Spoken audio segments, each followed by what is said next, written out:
welcome back to my channel. For today's video I thought I'd do another sort of unscripted video on, as you can see above, losing my virginity and the do's and the don'ts maybe, and maybe not to do what I did and those sorts of things, and bits and bobs, some hints and tips and tricks, I guess. Tips and tricks, probably not the best way to word this. I've not scripted this, as you can probably tell, hence the blur that just came out of my mouth. So to start with, I should probably tell you some of the things that I think are important to note before you go into the whole sex thing. First of all, you have to feel ready. If you don't feel ready, don't do it. If you're questioning whether you feel ready or not, then you're probably not ready. If you're questioning whether it's the right person, whether it's the right time, if you have any doubts in your mind at all, don't do it. I don't want it to build it up to be something that's amazing and incredible, but I think that your first time should be something nice with someone that you care about.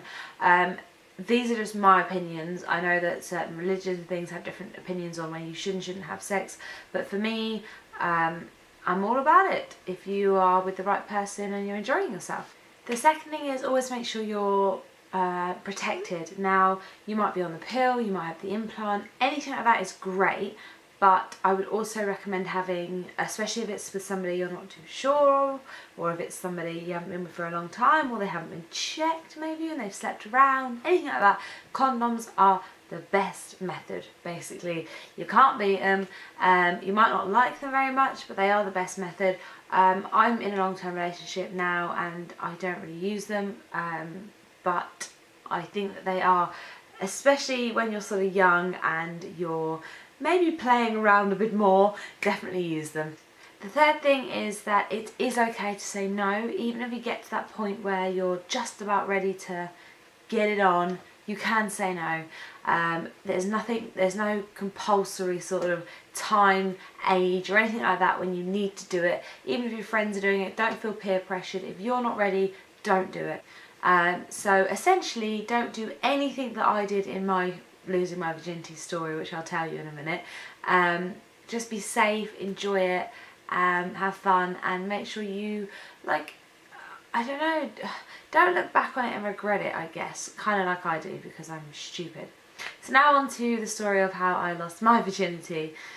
So actually I popped my cherry in a different circumstance, and they're very different sort of things. Actually, they can be. Popping a cherry and losing your virginity could be very, very different. So if you want me to tell you the story on how I popped my cherry, let me know down there. But this one is specifically for how I lost my virginity. Sorry any family members who are watching. You saw from the title, so you should have got an idea. So I've been going out with this guy for a couple of months. I was 15, going on 16. In the UK, I think legally you can have sex at 16, so I was just under the legal age, but it was consenting, I think. And I thought this guy, as you do at that age when you're sort of in relationships, I thought this guy was the love of my life. I hadn't really had much attention before then. I had really, really bad acne, and I'm not talking spots, I'm talking acne. I was on Roaccutane. I had had braces.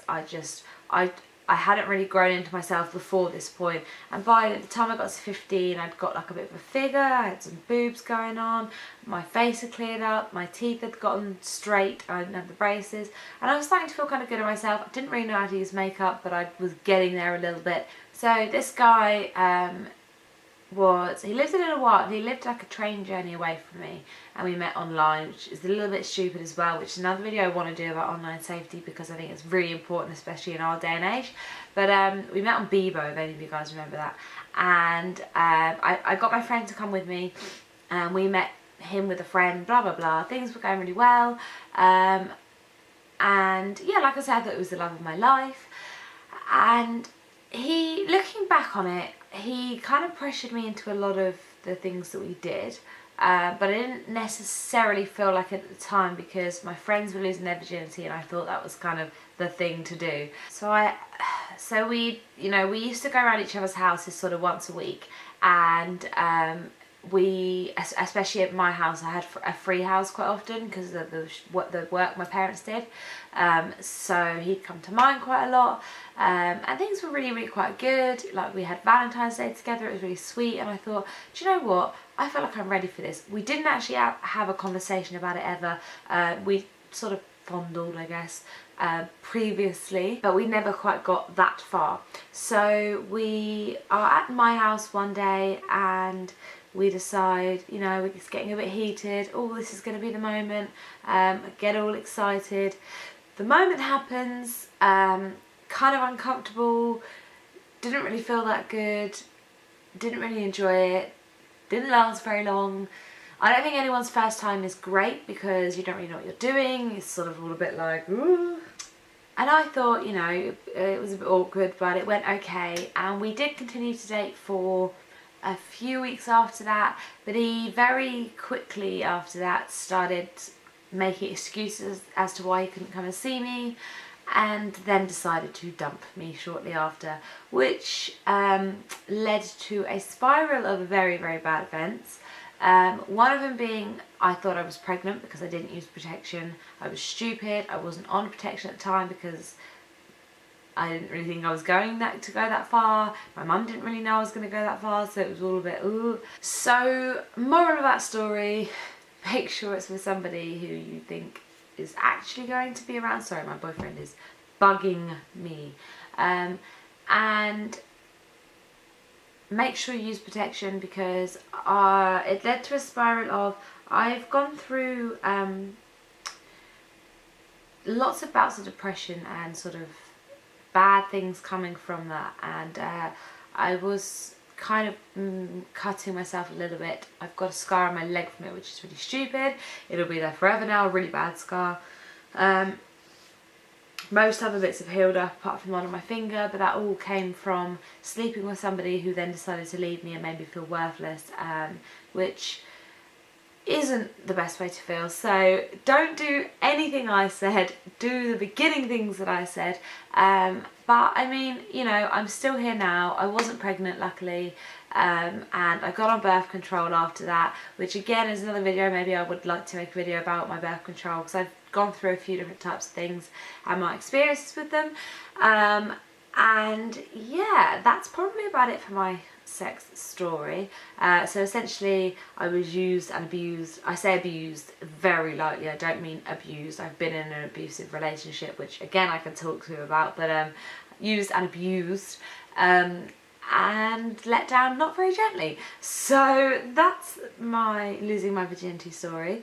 After that, I decided sex was fun, and I haven't had very many sexual partners, but I've had a few, and I've been safe and happy, and you know, ever since it's been good. So that is it for this video. I hope you enjoyed this. I'm sorry it was a little bit all over the place. I've been getting messages from my boyfriend who needs to be picked up whilst I'm trying to film this, which is very infuriating. But I hope you enjoyed this video, and I will speak to you all in my next one. Don't forget to give this a big thumbs up. Let me know some sort of funny, interesting sex story down below, or anything else you wanna that I've mentioned in this video that you'd like me to bring up in a topic. Anything like that, let me know down below. And don't forget to give this a share, because, you know, I love a bit of love, especially on Twitter. I love you all, and I'll speak to you soon.